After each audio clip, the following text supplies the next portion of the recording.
Sa ngalan ng Ama, ng Anak at ng Espiritu Santo, Amen.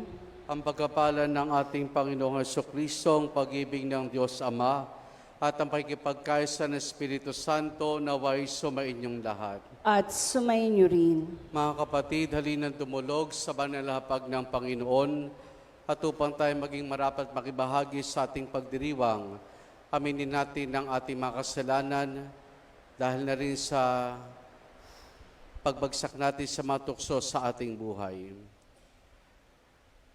Inaamin ko sa makapangyarihang Diyos at sa inyo mga kapatid, na lubha akong nagkasala sa isip, sa salita at sa gawa, at sa aking pagkukulang.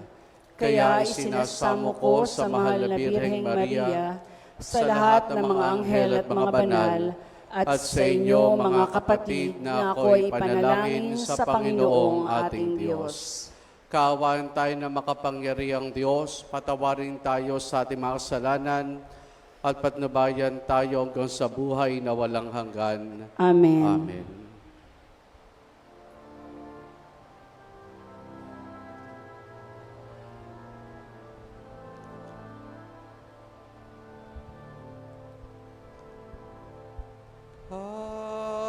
Panginoon,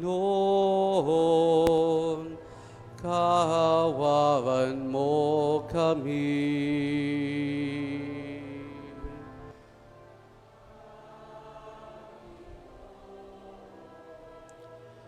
Kahawawan mo kami.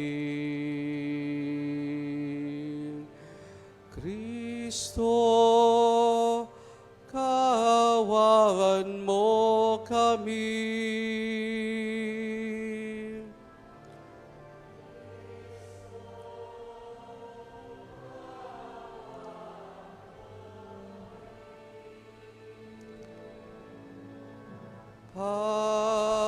Panginoon, kahawawan mo kami.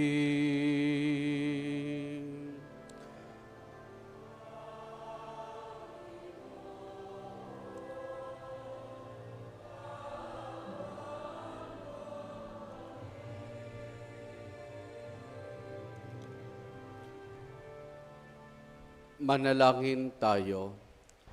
Ama naming makapangyarihan, sa taong-taong pagdiriwang ng paghandang 40 araw para sa Pasko ng Pagkabuhay, kami naway lalong umunlad sa pagtuklas sa iwagan ng tagumpay ni Kristo upang masundan namin siya sa pamumuhay na marangal bilang aming tagapamagitan kasama ng Espiritu Santo magpa sa walang hanggan. Amen. Sa unang pagbasa, isinasalaysay ang pagbagsak ng tao sa kasamaan ng kainin ng lalaki at babae, ang bunga ng punong ipinagbabawal sa kanila ng Panginoon. Ang salita ng Diyos mula sa aklat ng Henesis. Nilikha ng Diyos ang tao mula sa alabok, hiningahan sa ilong at nagkaroon ng buhay. Naglagay ang Panginoon ng isang halamanan sa Eden, sa dakong silangan at doon dinala ang taong kanyang nilalang. Pinasibol niya roon ang lahat ng uri ng kahoy na nakalulugod sa paningin at masasarap ang bunga. Sa gitna ng halamanan, naroroon ang punong nagbibigay buhay at ang punong nagbibigay ng kaalaman tungkol sa mabuti at masama. Ang ahas ang pinakatuso sa lahat ng hayop na nilikha ng Panginoon. Minsay tinanong nito ang babae, "Totoo bang sinabi ng Diyos na huwag kang kakain ng anumang bungang kahoy sa halamanan?" Tumugon ng babae, "Hindi naman. Ipinakakain sa amin ng anumang bunga sa halamanan. Huwag lamang ang bunga ng puno na nasa gitna niyon. Pag kami raw ay kumain ng bunga nito o humipo man lamang sa punong iyon, mamamatay kami." "Hindi totoo iyan. Hindi kayo mamamatay," wika ng ahas. Gayon ang sabi ng Diyos sapagkat alam niyang kung kakain kayo ng bunga niyon, magkakaroon kayo ng pagkaunawa. Kayo'y magiging parang Diyos. Malalaman ninyo ang mabuti at masama. Napakaganda sa paningin ng babae ang punong kahoy at sa palagay niya'y masarap ang bunga nito. Nabuo sa isipan niya na mabuti ang maging marunong. Kaya't pumitas siya ng bunga at kumain. Kumuha rin siya para sa kanyang asawa at kumain din ito. Nagkaroon nga sila ng pagkaunawa matapos kumain. Noon nilang nalamang sila'y hubad. Kaya kumuha sila ng mga dahon ng igos, pinagtagni-tagni at ginawang panakip sa katawan. Ang salita ng Diyos. Salamat sa Diyos.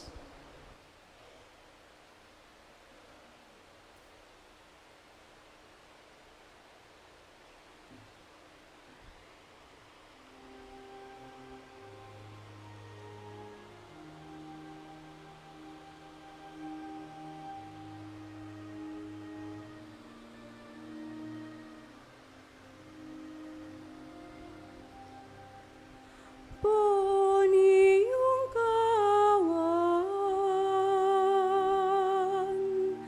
kaming sa'yo'y nagsisuway.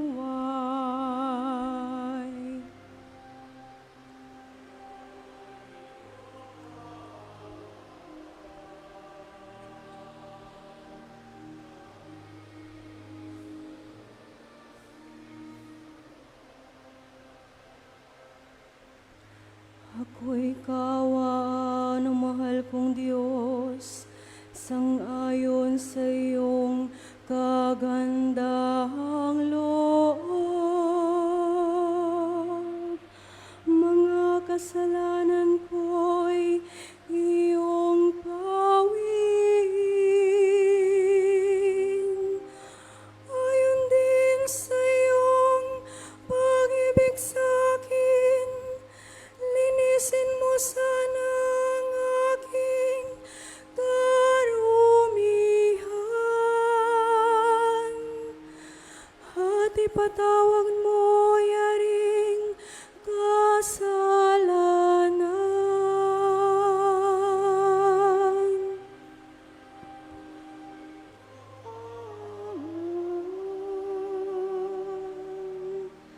Kaming sa'yo'y nagsisuway. Ang pagsalansan ko ay kinikilala. Laging nasa isip ko at alaala. Sa'yo lang ako nagkasalang tunay, at ang nagawa ko'y di mo nagustuhan.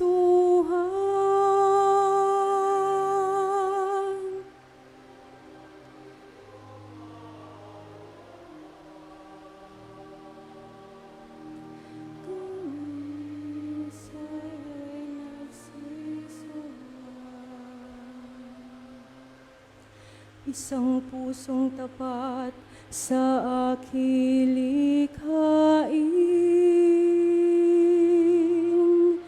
Bigyan mo, Diyos, ng bagong damdamin. Sa iyong harap ay huwag akong alisin. Ang Espiritu mo ang papaghariin.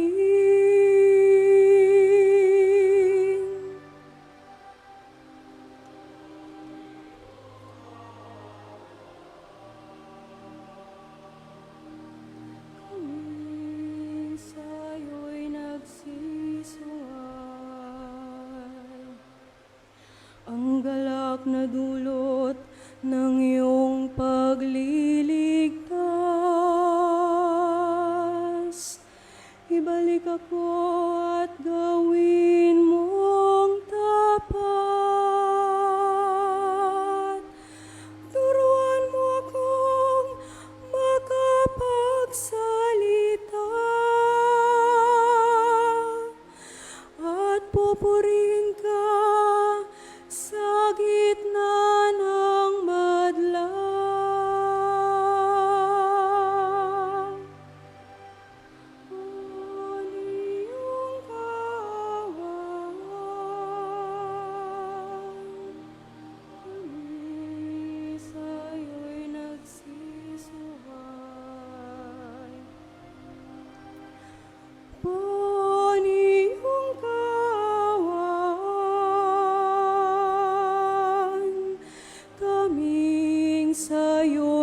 magsisuway.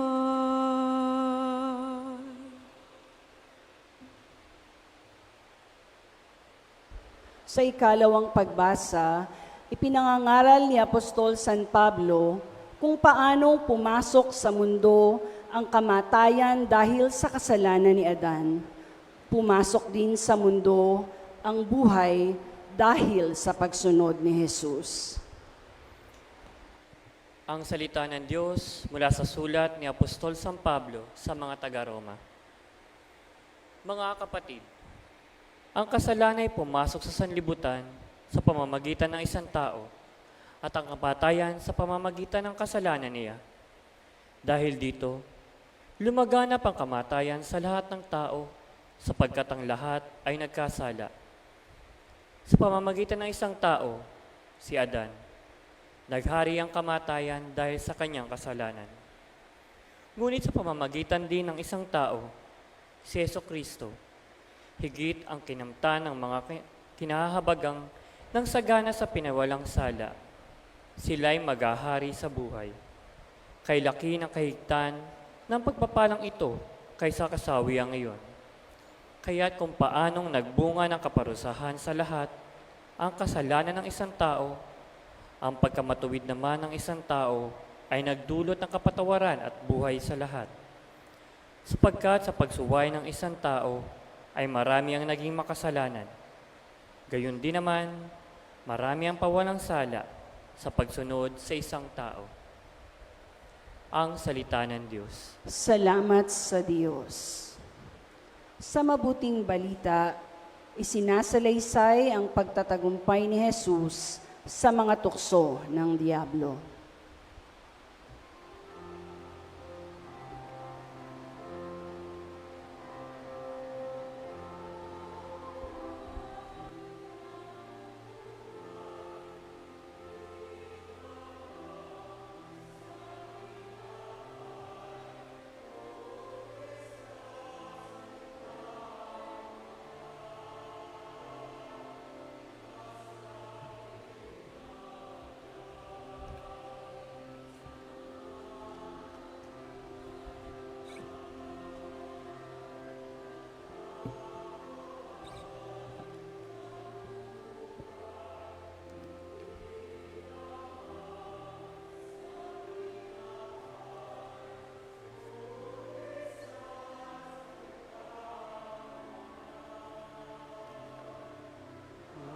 Pag-ibig na banal ng Ama nating may kapal. Sumainyo ang Panginoon. At sumainyo rin. Ang mabuting balita ng Panginoon ayon kay San Mateo. Papuri sa iyo, Panginoon. Noong panahong iyon, si Jesus ay dinala ng Espiritu sa ilang upang tuksoin ng Diablo. Doon, 40 araw at 40 gabing nag-ayuno si Jesus at siya'y nagutom. Dumating ang manunukso at sinabi sa kanya, "Kung ikaw ang anak ng Diyos, gawin mong tinapay ang mga batong ito." Ngunit sumagot si Jesus, "Nasusulat hindi lamang sa tinapay nabubuhay ang tao, kundi bawat sa salitang namumutawi sa bibig ng Diyos." Pagkatapos ito'y dinala siya ng Diablo sa tuluktok ng templo na banal na lungsod. "Kung ikaw ang anak ng Diyos," sabi sa kanya, "magpatihulog ka sapagkat nasusulat, ipagbibili niya sa kanya mga anghel na ingatan ka. Aalalayan kanila upang hindi ka matisod sa bato." Sumagot si Jesus, "Nasusulat din naman, huwag mong subukin ang Panginoon mong Diyos." Pagkatapos, dinala din siya ng Diablo sa isang napakataas sa bundok. Mula ro'y pinatanaw sa kanyang lahat ng kaharian ng sanlibutan at ang kayamanan ng mga ito. At sinabi ng Diablo, "Ibibigay ko sa iyo ang lahat ng ito kung magpapatira pa ka at sasamba sa akin." Sumagot si Jesus, "Lumayas ka, Satanas, sapagkat nasusulat, ang iyong Diyos at Panginoon lamang ang sasambahin mo, siya lamang ang iyong paglilingkuran." At iniwan siya ng Diablo. Dumating ang mga anghel at naglingkod sa kaniya. ang mabuting balita ng Panginoon. Pinupuri ka namin, Panginoong Heso Kristo. Magandang umaga po sa ating lahat. Magandang umaga din po. Happy Sunday po. Pakibati mga katabi natin, Happy Sunday. Sila po ay ating itian. Happy Sunday po sa ating lahat. Tukso, kasalanan, pagsunod, pagkabuhay, kaligtasan. Yan masasabi natin mga kapatid, ang parang realidad ng buhay na siyang ipapaalala sa atin ngayong buong panahon ng Kwaresma. Yan ang mga realidad ng buhay na patuloy nating maranasan at hindi magpapaalala sa ating ngayong panahon ng Kwaresma kung paano ba tayo dapat humarap sa tukso at kung paano natin ito mapagtatagumpayan. Kaya niyo pong mapapasin mga kapatid, tuwing unang linggo ng Kwaresma, Year A, Year B, or Year C, ang ebanghelyo lang natin mapapakinggan ay tungkol sa pagtatagumpay ng Panginoon laban sa tukso. Pero bakit nga ba ito parating bumubunga sa ating tuwing unang linggo? Ito sa kadahilan ng ang panawagan ng Kwaresma ay pagbabalik loob sa Diyos. Ang panawagan ng Kwaresma ay pagbabagong buhay. At iyan mga kapatid ang pinakaayaw ng demonyo. Yung lumapit tayo sa Diyos, yung magbalik loob tayo at magtika para sa ating mga kasalanan. Eka nga, sa panahon ng Kwaresma, double time sa panunukso ang Diablo sa atin. Double time ang Diablo sa panunukso sa bawat isa sa atin. Dahil yan ang pinakaayaw ng Diablo na gawin nating mga tao. Ang lumapit sa Diyos, ang magbalik loob sa Kanya. Ngayon, ang mga pagbasa natin sa unang linggo ay malinaw nagpapahayag ng realidad ng kasalanan, ng tukso, ng pagsunod, at ng tagumpay. Sa ating unang pagbasa ay ating natunghayan ang salaysay tungkol sa kung paano pumasok ang kamatayan. Ito sa pamamagitan ng pagbagsak, ng kawalan ng katapatan ng unang mga tao nang sila ay magpalinlang sa demonyo. Nandun kaagad yung pagsuway ng unang mga tao. Samantala sa ating ikalawang pagbasa ay ating natunghayan na kung paano daw ang pagsuway ng tao ay naging daan para sa pagkakasala, para sa pagpasok ng kamatayan, gayon din naman ang pagsunod ng isang tao sa katauhan ng ating Panginoong Jesucristo ang naging daan patungo sa ating kaligtasan, patungo sa kaganapan ng buhay. Mga kapatid, sa Ebanghelyo nating napakinggan, 3 beses ipinahayag na 3 beses tinukso ang Panginoon. Pero marahil, hindi lang siya 3 beses tinukso. Inilahan lamang ito sapagkat ito yung madalas na tukso na maaaring maranasan natin. Sa gitna ng kahinaan, ang kagad na ginawa ng Diablo, gawin mong tinapay ang batong ito. Kapangyarihan, kayamanan, karangyaan. Ngayon, sa Ebanghelyo, ang ginamit na salita na patungkol sa nanunukso o nanliling lang ay Diablo. Diablo. Ito po ay mula sa Greek word na diabolos, nang ibig sabihin ay slanderous. Ano bang ibig sabihin ng slanderous? Ano po ibig sabihin ng slanderous? Mapanira. Tama ho ba ako? Mapanira. Slanderous. At yung Greek prefix na dia, di ba, diabolos, yung Greek prefix na dia, ibig sabihin nito ay pagkakahati, division.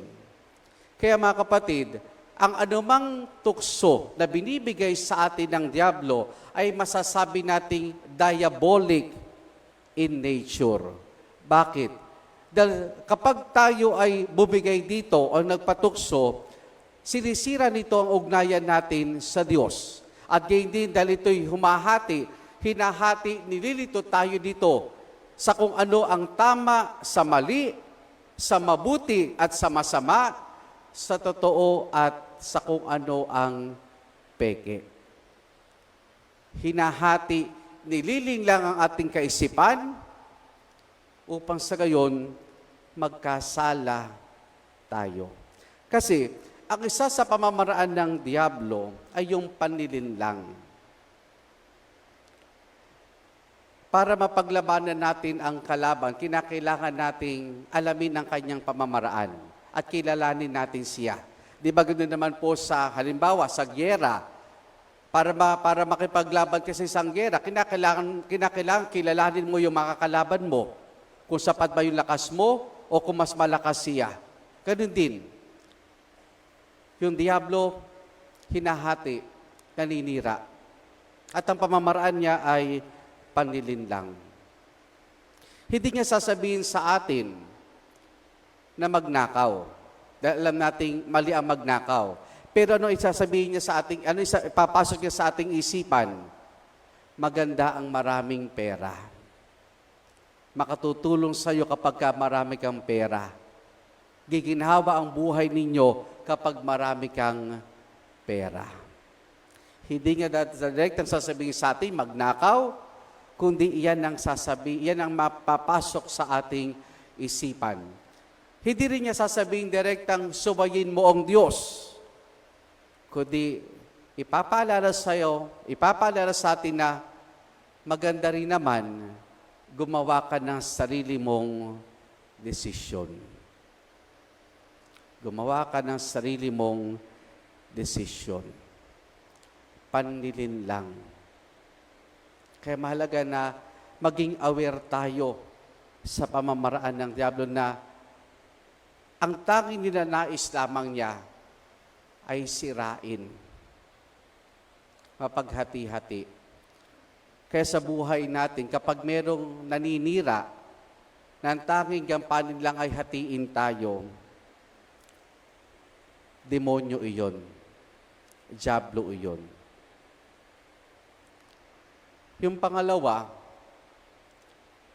kung bakit ito parating ebanghelyo, upang ipaalala sa atin muli yung realidad ng kasalanan.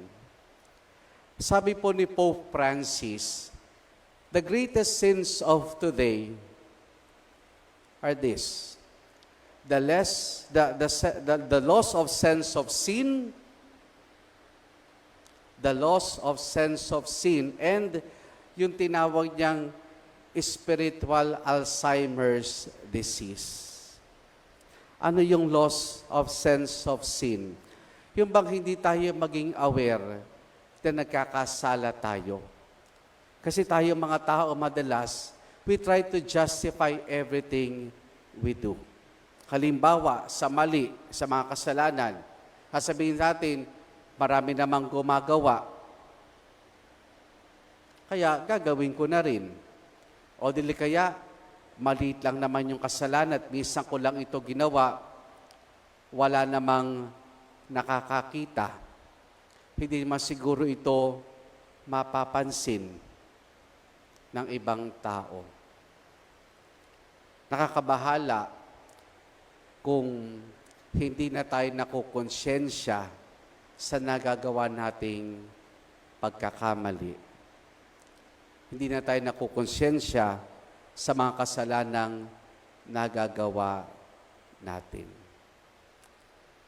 Minsan natatawa na lamang tayo, meron pa tayong nalamang white sins o white lies.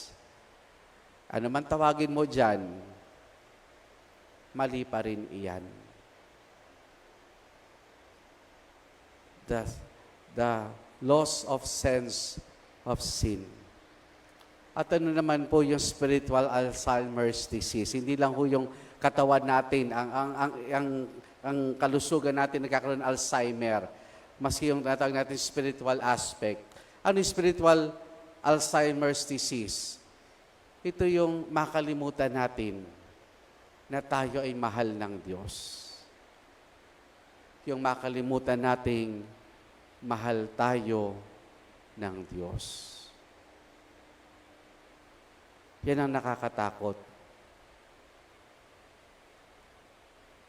Yung makalimutan natin na may Diyos na nagmamahal at mahal na mahal tayo ng Diyos. Kailan ba pumapasok iyan? Kapag kapakiwari natin, napakarami nating problema at walang tulong na dumarating. Dasal tayo ng dasal, pero parang walang nangyayari. Kaya sa huli, we just give up. We just forget about the love of God. The spiritual Alzheimer's disease. Realidad ng buhay, ang tukso, ang kasalanan, pero pinapaalala sa atin ng Panginoon ang pagsunod sa Kanya ang magiging daan natin para mapagtagumpayan ang lahat ng ito. Yung kamatayan ni Jesus sa krus, yung pagsunod niya, that made the big difference. Dahil doon, pinakikita niya na higit siyang makapangyarihan sa demonyo, sa diablo. At tayo, huwag tayo makipaglaro sa tukso. Huwag tayo makipaglaro sa tukso. Hindi ho tao ang demonyo, ang diablo. Bagamat minsan, nagagamit niyang instrumento ang tao para magkasala tayo. Huwag tayong makalimot na tumawag, magdasal. Lalo tikit kapag alam nating tayo ay unti-unting nahuhulog sa patibong ng diablo. Tukso, kasalanan, pagsunod, kaligtasan. Yan ang mararanasan natin. Hindi lang ngayon panahon ng Kwaresma, kundi sa buong buhay ng bawat isa sa atin. Amen.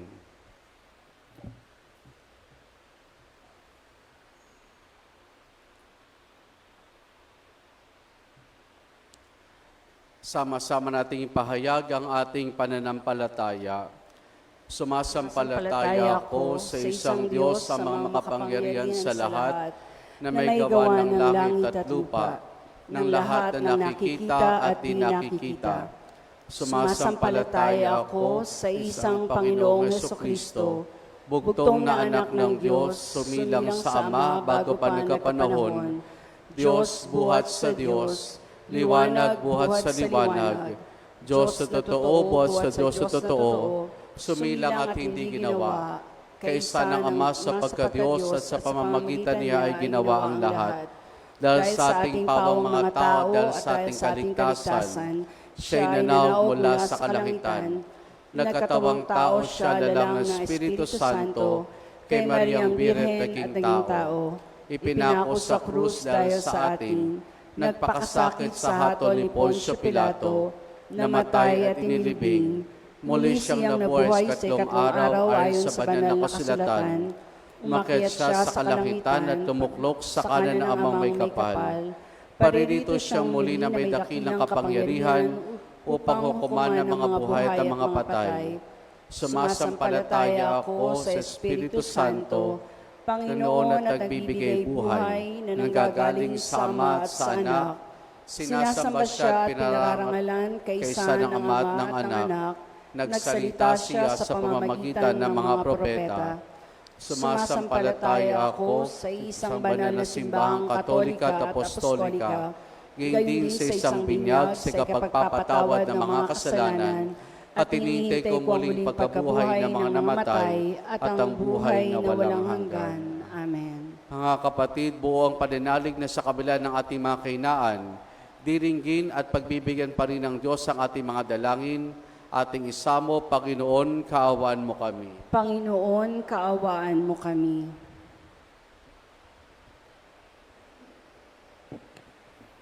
Para sa simbahan, upang tularan niya si Kristong Panginoon sa paglaban sa tukso at kasalanan, ating idalangin. Panginoon, kaawaan mo kami. Para sa mga namumuno sa pamahalaan, upang ituring nilang ang karahasan at pagtakpat sa karapatang pantao ay taliwa sa pagiging tunay na lingkod ng bayan, ating idalangin. Panginoon, kaawaan mo kami. Para sa mga nahaharap sa hirap at pagsubok, upang maging kanilang kalasag ang pananalig at pagtitiwala sa pagmamahal ng Diyos, ating idalangin. Panginoon, kaawaan mo kami. Para sa ating sambayanan, upang maiwaksi natin ang pagkahati-hati at maging daan tayo sa pag-uusap tungo sa pagkakabuklod-buklod ng lahat, ating idalangin. Panginoon, kaawaan mo kami. Para sa mga kapatid nating yumao, upang sa pagkamatuwid ng Panginoong Hesus, makibahagi sila sa kanyang tagumpay, ating idalangin. Panginoon, kaawaan mo kami. Ating indulog sa Diyos, iba pa nating intensyon at panalangin. Amang makapangyarihan, kami yung makaawan at pakinggan. Matutunawa naming tanggihan ang alok ng sanlibutan na makapaglalayo sa amin sa pagsunod sa iyong banal na kalooban sa pamamagitan ni Jesus kasama ng Espiritu Santo magpasawalang hanggan. Amen.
Bigay mong kaligtasan.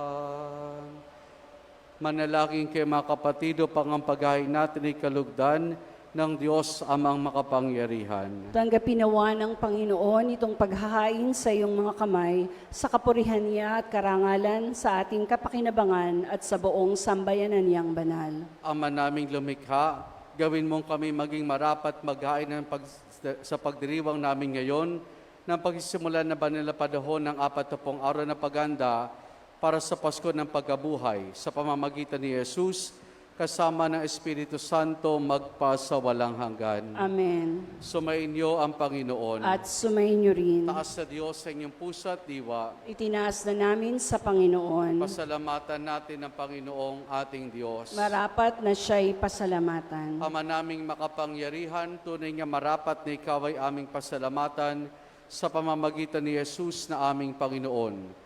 Ang kanyang 40 araw na pagtitiis ng kagutuman ay nagbibigay kahulugan sa panahong ito ng pagpapakasakit para sa kapwa-tao. Ang pagtalikod niya sa tukso maging makasarili ay nagtuturo sa aming harapin ng pagpapakabuti upang kaysa nga'y maging malaya kami sa pagdulog sa pagnahuling hapunan na siyang hantungan ng lahat sa kalangitan. Kaya kaisa ng mga anghel nagsisiawit ng papuri sa ng walang humpay sa kalangitan, kami nagbubunyi sa iyong kadakilaan.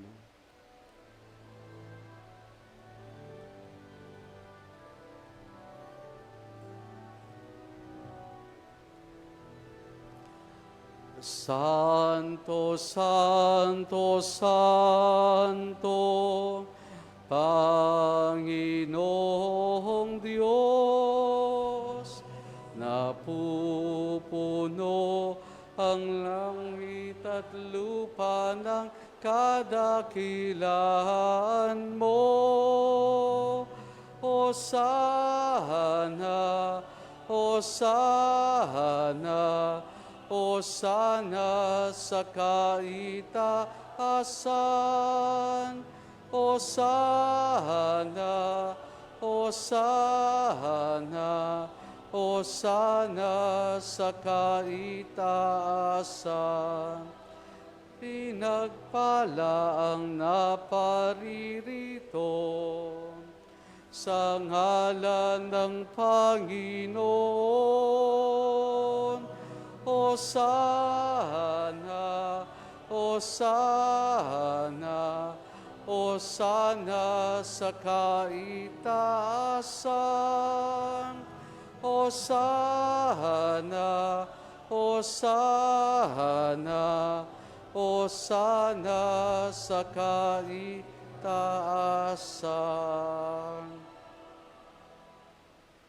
Ama naming banal, ikaw ang bukal ng tanang kabanalan.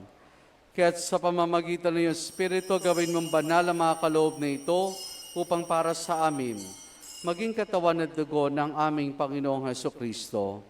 Bago niya pinagtiis ang kusang loob na maging handog, hinawakan niya ang tinapay, pinasalamatan kaniya, pinaghati-hati na yon.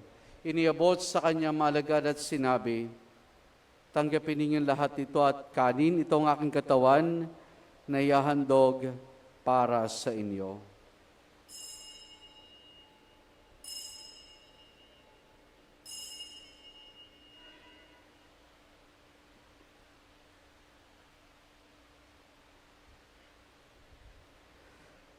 Gayun din naman na matapos ang hapunan, hinawakan niya ang kalis. Muli kanyang pinasalamatan. Iniabot niyang kalis sa kanyang maalagad at sinabi, tanggapin ninyo lahat ito at inumin itong kalis ng aking dugo, ng bago't walang hanggang tipan. Ang aking dugo na ibubuhos para sa inyo at para sa lahat sa kapagpapatawad ng mga kasalanan. Gawin ninyo ito sa pag-alaala sa akin.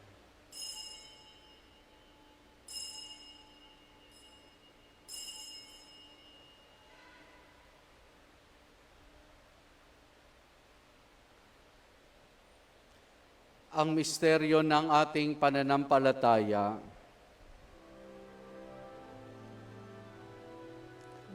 Sa krus mo at pagkabuhay, kami tinubos mong tunay. Poong Jesus, naming mahal, tiligtas mo kaming tanan.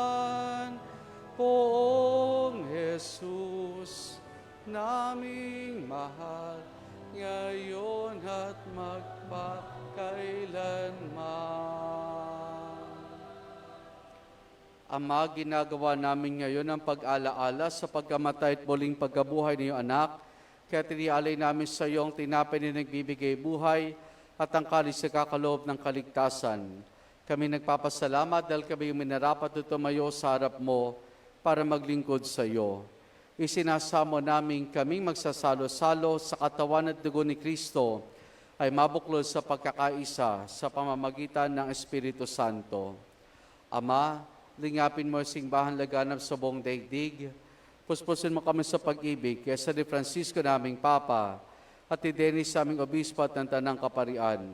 Alalahanin mo rin ang mga kapatid naming nahimlay na may pag-asang sila'y muling mabubuhay, gayon din na lahat ng mga pumanaw at mga kaluluwa sa purgatorio. Kaawan mo sa at patuloyin sa iyong kaliwanagan.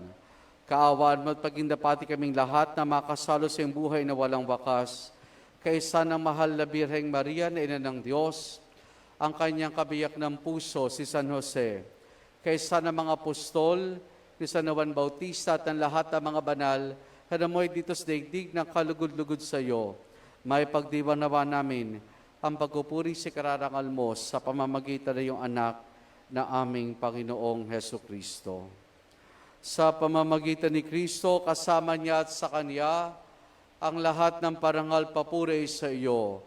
Diyos amang makapangyarihan, kasama ng Espiritu Santo, magpa sa walang hanggan.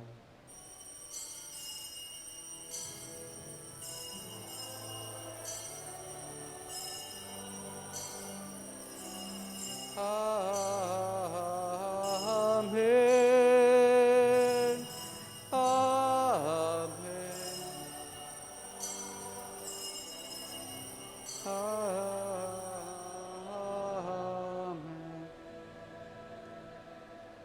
Sa tagubiling mga nakagagaling na utos, sa turo ni Jesus na Panginoon natin na Diyos, ipahayag natin ng lakas loob.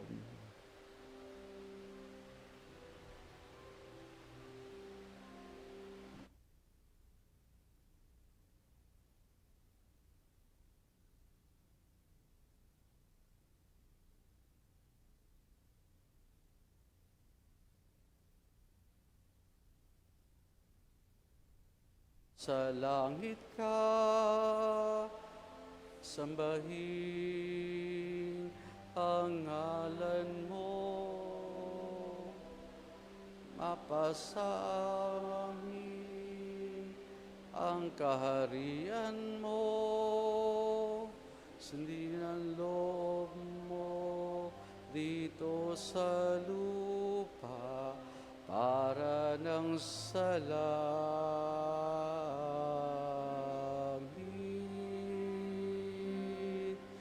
Bigyan mo kami ngayon ng aming kakanin sa araw-araw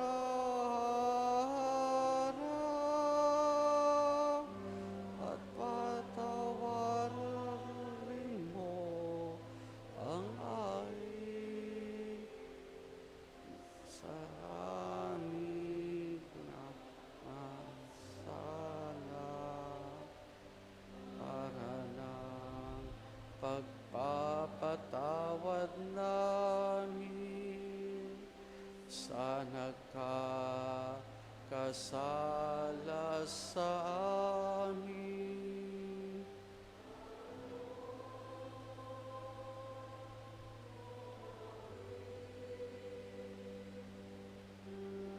Ipahintulot sa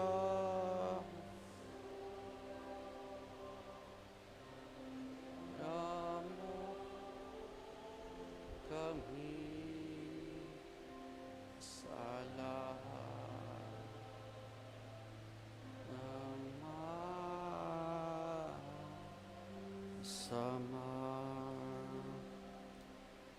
Hinihiling namin kay Maria sa lahat ng masama, pagkalooban ng kapayapaan araw-araw, iligtas sa kasalanan, at ilayo sa lahat ng kapahamakan, samantalang aming masayang pinananabikan ang dakilang araw ng pagkapahayag ng tagapagligtas naming si Yesu Kristo.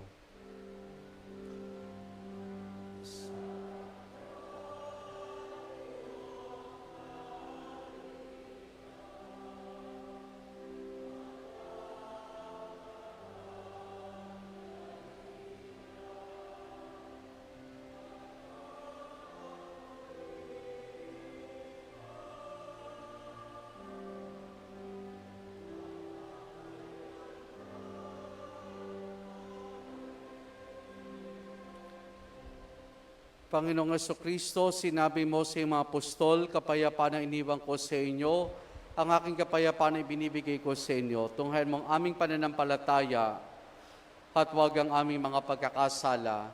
Pagkalooban mo kami ng kapayapaan at pagkakaisa ayon sa iyong kalooban, kasama ng Espiritu Santo, magpasa walang hanggan. Amen. Ang kapayapaan ng Panginoon ay lagi nawang sumainyo. At sumainyo rin. Mga kapatid, maghangad at magbahagi po tayo ng kapayapaan ni Jesus sa isa't isa. Peace be with you po.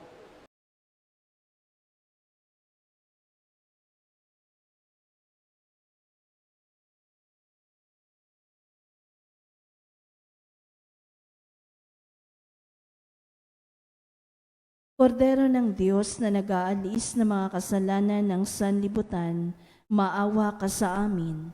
Kordero ng Diyos na nag-aalis ng mga kasalanan ng sanlibutan, maawa ka sa amin. Kordero ng Diyos na nag-aalis ng mga kasalanan ng sanlibutan, ipagkaloob mo sa amin ang kapayapaan.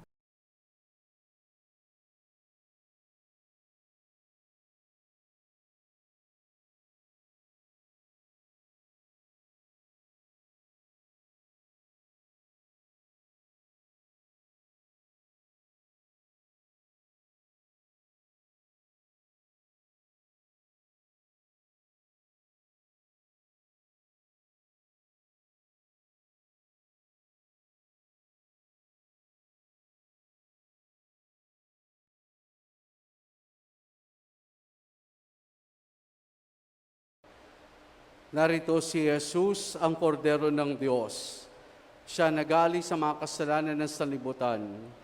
Mapalad ang mga inaaniya niya makiisa sa kanyang banal na piging. Panginoon, hindi ako karapat-dapat na magpatuloy sa iyo, ngunit sa isang salita mo lamang ay gagaling na ako.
Manalangin tayo.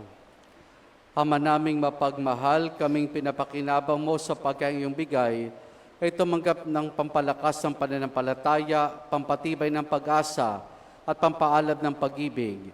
Matutunan nawa naming damahin ang gutom at paninabik sa tunay na pagkain nagbibigay buhay, upang kami makapamuhay sa bawat salita na namamatawi sa iyong bibig sa pamamagitan ni Jesus, kasama ng Espiritu Santo magpa sa walang hanggan. Amen.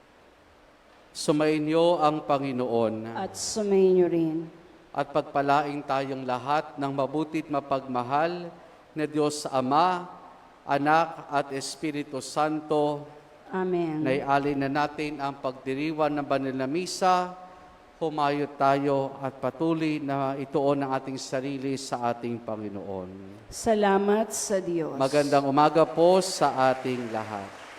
So sa panahon po ng Kwaresma, i-hold muna natin ang palakpak, i-reserve natin ito sa Easter season.